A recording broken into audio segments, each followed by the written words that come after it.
नमस्कार मित्रों, इससे पहले वाली वीडियो में आपने पीढ़ी एकांतरण इत्यादि के बारे में पढ़ा। आज हम इस वीडियो में पढ़ेंगे आवर्तबीजी पादपों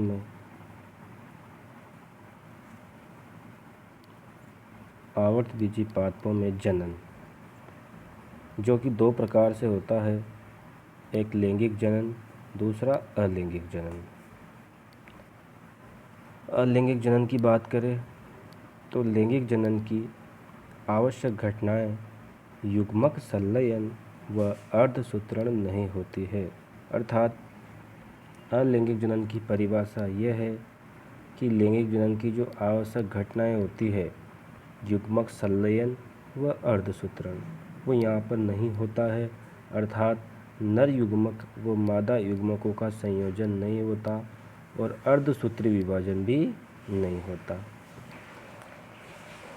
और दूसरी बात हम यहाँ पर कहना चाहेंगे कि जो संततियाँ बनती है उनके लक्षण मात्र पादप के समान होते हैं।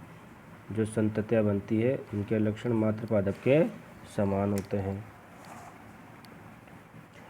अलैंगिक जनन को दो विधियों में बांटा गया है, अनिषेक बीजता और कायिक जनन, जो कि हम इसमें पढ़ेंगे। अनिषेक बीजता का मतलब होता है अगेमोस्पर्मी। अनिषेक बीजता का मतलब होता है अगेमोस्पर्मी।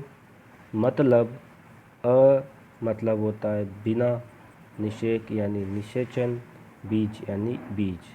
अर्थात इंग्लिश में बोला जाए तो विदाउट गेमस स्पर्मा यानी विदाउट फर्टिलाइजेशन सीड, यानी विदाउट फर्टिलाइजेशन के बीज का निर्माण होता है।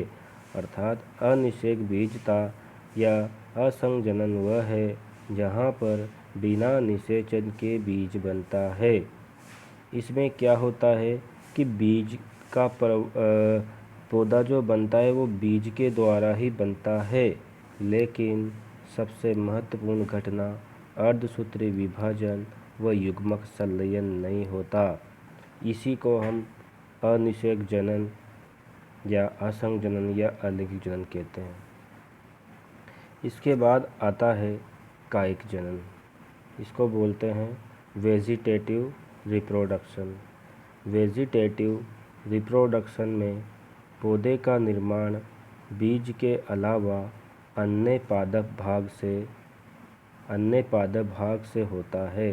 अर्थात अनिषेक जनन और कायिक जनन में मुख्य अंतर यह है कि यहाँ पर पौधे का निर्माण बीज के द्वारा ही होता है, लेकिन अनिषेक बीजता में अर्धसूत्री विभाजन व युग्मक संलयन नहीं होता है। जबकि हम कायिक जनन की बात करें तो यहाँ पर बीज के अलावा पौधे का कोई भी भाग, वो पौधे की जड़ हो सकती है, तना हो सकता है, कुछ भी हो सकता है, तो इस तरह से, लेकिन बीज नहीं होना चाहिए। अब कायिक जनन की बात करते हैं। कायिक जनन दो भागों में बटा होता है। कायिक जनन दो भागों में बटा होता है। पहला तो होता है प्राकृतिक कायिक जनन, दूसरा होता है कृत्रिम कायिक जनन। प्राकृतिक कायिक जनन को फिर से चार भागों में बांटा गया है। पहला तनों द्वारा, दूसरा जड़ों द्वारा, तीसरा पत्तियों द्वारा, चौथा जनांगों द्वारा। इस तरह से कायिक जनन को प्राकृतिक व कृत्रिम दो भागों में बांटा गया है। कृत्रिम कायिक जनन को भी हम यहाँ तीन भागों में डिवाइड कर सकते हैं। पहला कर्तन, दूसरा दाब, तीसरा रोपण। पहला कर्तन, दूसरा दाब, तीसरा रोपण। इस तरह से आगे बात करते हैं। कर्तन को फिर से दो भागों में बांटा गया है, मूल कर्तन और स्तंभ कर्तन। उसी प्रकार से दाब को भी बांटा गया है टीला दाब में और वायु दाब में। रोपण को 4 भागों में बांटा गया है। रोपण को 4 भागों में बांटा गया है। पहला भाग तो जीवा या फच्चर रोपण, किरीट या कलिका रोपण। अब कायिक जनन के विभिन्न प्रकारों को हम अलग अलग करके अध्ययन करेंगे।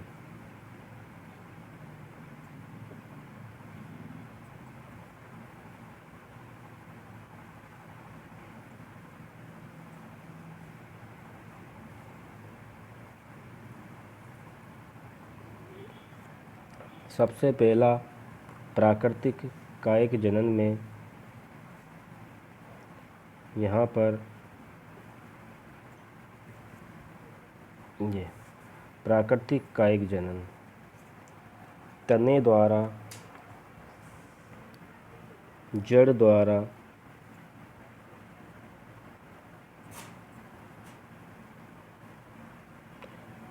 तनों द्वारा, जड़ों द्वारा, पत्तियों द्वारा और जनांगों के द्वारा।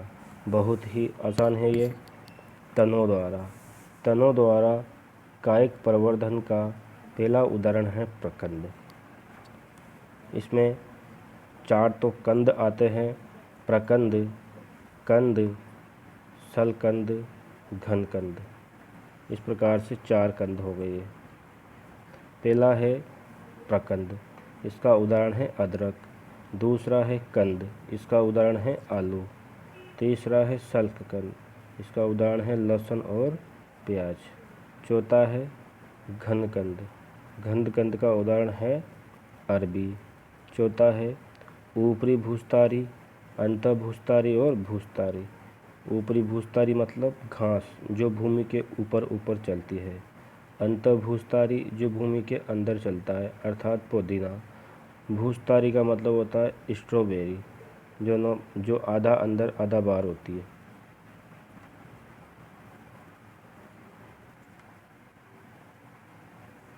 जड़ों द्वारा कायिक प्रवर्धन। जड़ों द्वारा कायिक प्रवर्धन मूसला मूल, कंदे मूल या फिर अपस्थानिक मूल के द्वारा होता है।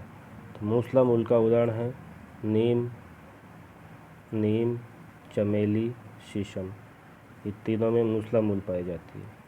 कंदीय मूल की बात करें तो कंदीय मूल में अपस्थानिक कलिकाएं उत्पन्न होती है और ये उदाहरण और इसका उदाहरण है शकरकंद, एस्पेरेगस और डहेलिया। चित्र में हम देख सकते हैं अपस्थानिक मूल के रूपांतरण। अपस्थानिक मूल के रूपांतरण में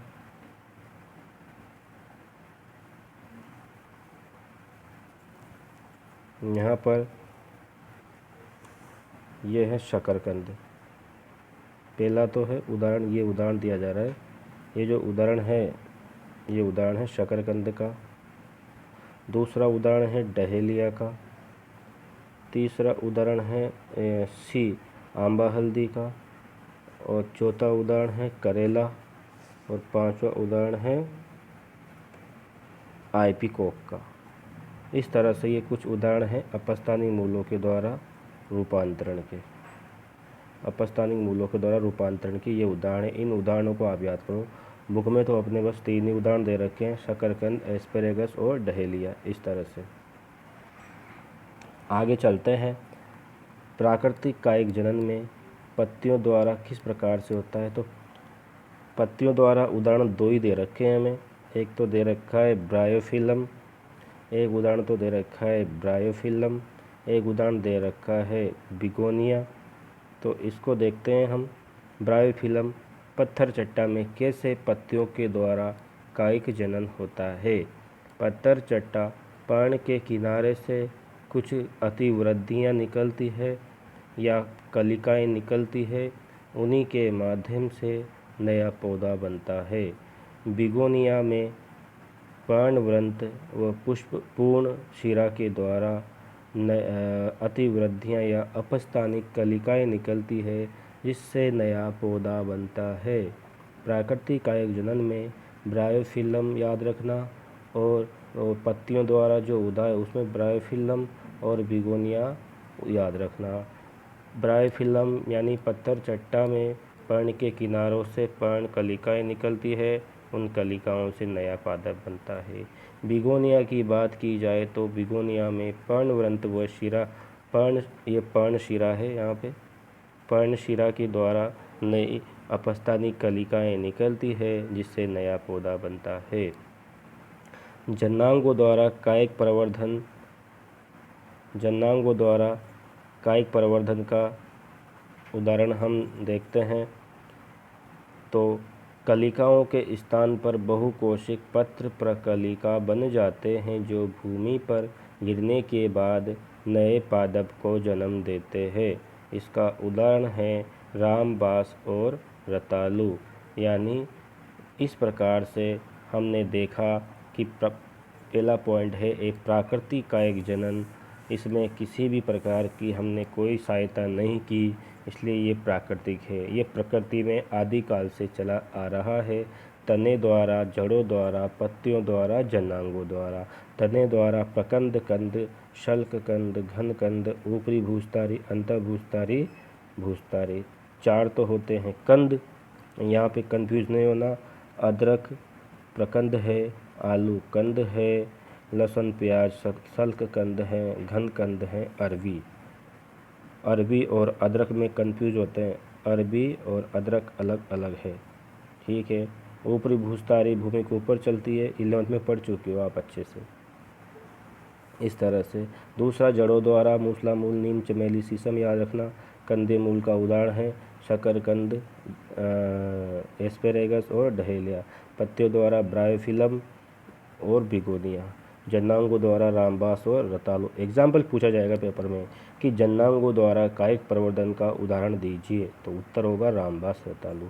पत्तियों द्वारा कायिक प्रवर्धन का उदाहरण दीजिए या समझाइए, तो ये होता है पत्थर चट्टा में पर्ण के किनारे से, बिगोनिया में पर्णवृंत व पर्णशिरा से। अपस्थानिक कलिकाओं के द्वारा कायिक प्रवर्धन किस में होता है, तो शकरकंद, एस्पेरेगस, डहेलिया। इन चीज़ को आपको याद रखना है। नेक्स्ट हम आगे चलते हैं।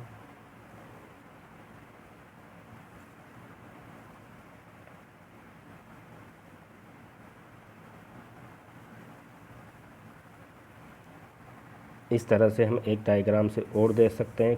प्राकृतिक कायिक जनन को देखते हैं। शकरकंद, ये देखिए आप, ये एग्जाम्पल दे रखा है यहाँ पर। ये शकरकंद के द्वारा कायिक जनन, अदरक के द्वारा कायिक जनन, आलू के द्वारा कायिक जनन, केवड़ा के द्वारा, खट्टी बूटी, पुदीना, ब्रायोफिल्म, स्ट्रॉबेरी, जलकुंभी, और ये अगेव और इसका क्या नाम है, बस ठीक है। तो ये 2-3 चीज़ें हमारे पास, तो हम ध्यान से देखते हैं। एक एक उदाहरण हमें ध्यान देना है कि प्राकृतिक कायिक प्रवर्धन के उदाहरण है ए और बी। शकरकंद की जड़, चित्र बने हुए हैं, चित्र ए और बी। ये चित्र ए और ये चित्र बी, ए और बी। ए और बी में जो प्राकृतिक कायिक जनन है वो जड़ के द्वारा हो रहा है। ए और बी में जड़ द्वारा कायिक जनन का उदाहरण है शकरकंद में।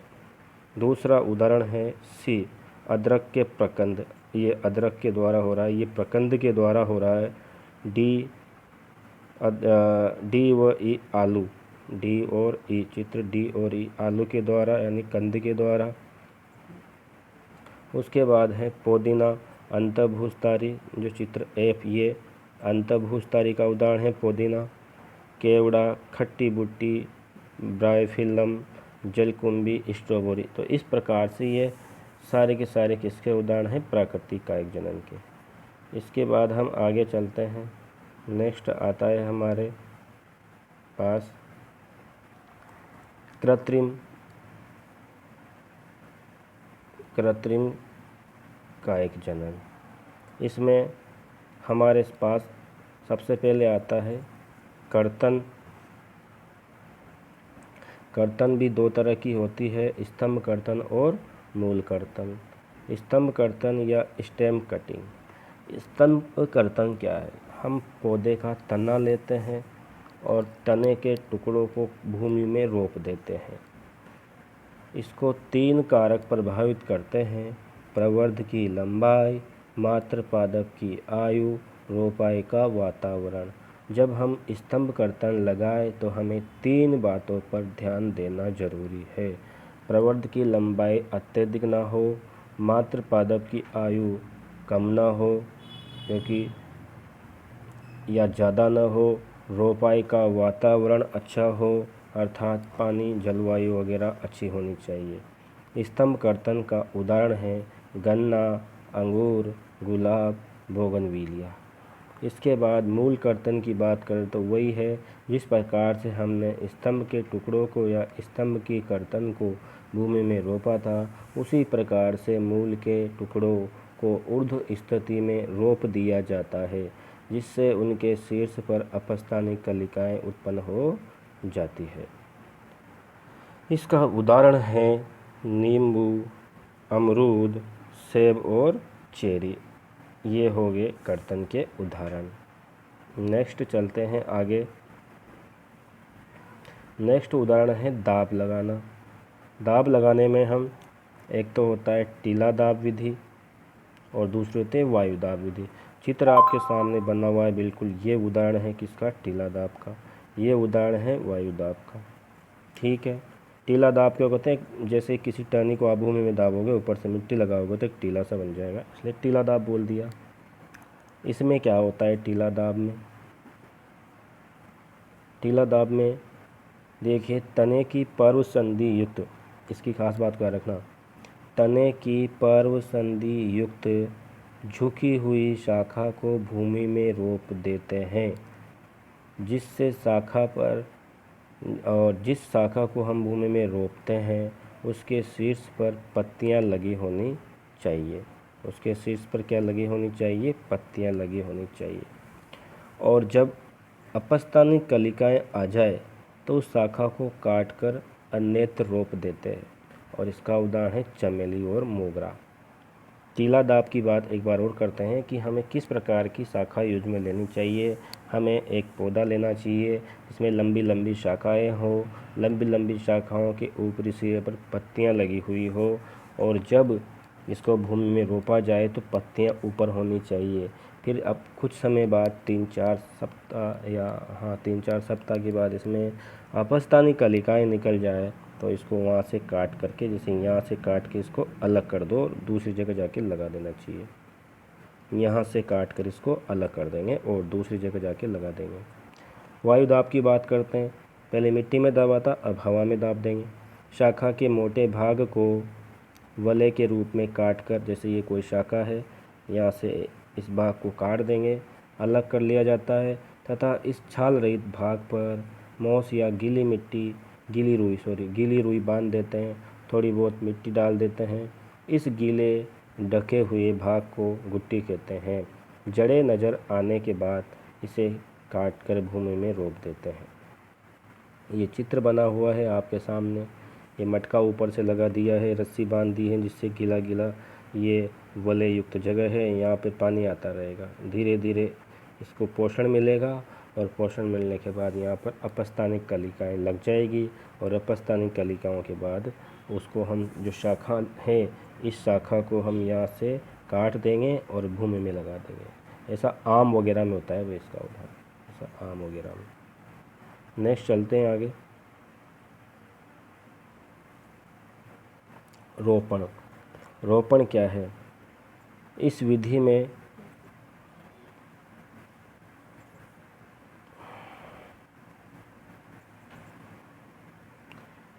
में दो अलग अलग पौधों के हिस्सों को इस प्रकार से जोड़ते हैं कि वे संयुक्त होकर नए पौधे के रूप में वृद्धि कर सके।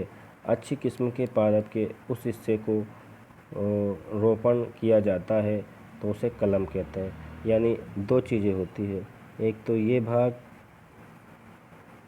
जिस पे हमको रोपना है, और एक ये भाग, ये अच्छी किस्म का होता है, इसको कलम कहेंगे। जिस पे रोपेंगे आधार को, उसको स्कंद कहेंगे। उसको क्या कहेंगे? स्कंद। यानी इसमें दो चीज़ आपको इम्पोर्टेंट याद रखनी है कि जिस किस्म का, यानी जिस भाग को हम किसी दूसरे भाग पे रोपेंगे उसको तो कहेंगे कलम। उसको क्या कहेंगे? कलम। क्या कहेंगे? कलम। और जिस भाग पर रोपेंगे उस भाग को क्या कहेंगे? स्कंद कहेंगे। ठीक है, उस भाग को क्या कहेंगे? स्कंद कहेंगे। तो अच्छी किस्म के पादप के उस हिस्से को जिसका रोपण किया जाता है कलम कहते हैं, और दूसरा निम्न गुण वाला स्थानीय पादप जिस पर कलम लगाई जाती है, जो नए पौधे का आधार बनाएगा, उसे स्कंद या स्टॉक कहते हैं। उसे स्कंद या स्टॉक कहते हैं। कलम व स्कंद को कसकर बांध देते हैं ताकि दोनों की एधा संपर्क में रहे, और कुछ समय बाद दोनों एधाएं जुड़ जाती है, वो इनकी कोशिकाएं विभाजित होना शुरू हो जाती है।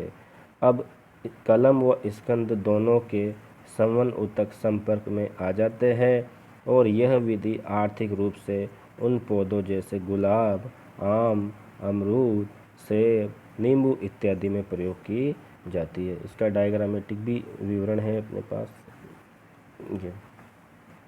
ये भी रोपण की एक प्रकार ही है, जीवारोपण वगैरह। ये भी रोपण का एक प्रकार है कि एक तो सबसे पहला आता है जीवारोपण, जीव के आकार का चीरा लगा देते हैं। तो दो चीज़ याद रखना, एक तो होती है कलम, एक होता है स्कंद। ये कलम और स्कंद मैंने आपको बताया था कि निम्न अच्छे गुण वाला तो कलम कहलाएगा और निम्न गुण वाला स्कंद कहलाएगा। इस प्रकार की ग्राफ्टिंग या कलम में स्कंद व कलम की समान लंबाई की मोटाई वाले स्तंभ होते हैं। दोनों में 5 से 8 सेंटीमीटर लंबा चीरा लगाया जाता है। इसके बाद स्कंद में वी आकार का चीरा लगाते हैं। कलम को भी इसी प्रकार का चीरा लगाते हैं ताकि वह स्कंद में फिट हो जाए। अब इन्हें कसकर बांध देते हैं। ये होता है जीवी या जीवी रोपण। दूसरा इसी का एक प्रकार होता है, उसको कहते हैं हम फच्चर रोपण। फच्चर रोपण का मतलब होता है वेज।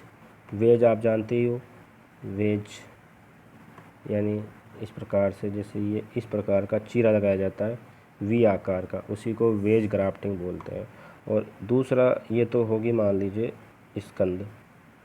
इसके बाद इसमें जो कलम लगाई जाएगी वो लगाई जाएगी वी आकार की। अब इसको यहाँ फिट करेंगे तो इस तरह से यहाँ से यहाँ आने के बाद इस तरह से ये वी आकार के हिस्से में फिट हो जाएगी। इसमें स्कंद व कलम का व्यास समान होता है। स्कंद में वी आकार का चीरा लगाते हैं, जबकि कलम में वेज के आकार का चीरा लगाते हैं। दोनों को जोड़ देते हैं, इसी को बोलते हैं हम फच्चर रोपण। थर्ड विधि आती है किरीट या मुकुट रोपण। इसमें जैसे बड़े आकार का स्कंद लेते हैं, इसमें स्कंद जो लिया जाता है वो थोड़ा बड़े आकार का लिया जाता है। जैसे मान लीजिए मैंने ये स्कंद ले लिया यहाँ पर एक ये। अब इस पर मैं क्या करूँगा, 1